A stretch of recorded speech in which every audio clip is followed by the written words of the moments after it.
Hello everyone, welcome back into this channel, and today I want to share the tutorial how to edit or how to make your photos video looks like manga. First thing we're gonna do is open the CapCut application, and after that we can choose either we want to start a new project or we edit the previous project that we have.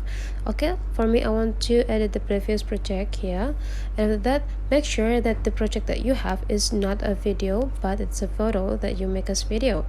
Okay, and then after that, if you already sure that the project you have is a photo, please click the clip until it is in active mode, and after that just go into the style button here, and after that just scroll into the left side this sections, this part of section or the option, scrolling into the left side until we found a split.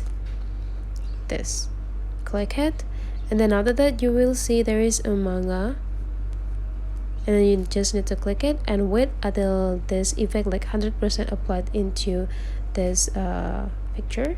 Try it again. Okay, and now the effects is already applied into your video. After you finish, just click done, and let's take a look on our project now.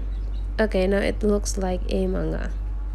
So that's all the way how you create or edit your photos video looks like manga on CapCut application. If you find that this video is really useful for you, don't forget to subscribe into this channel.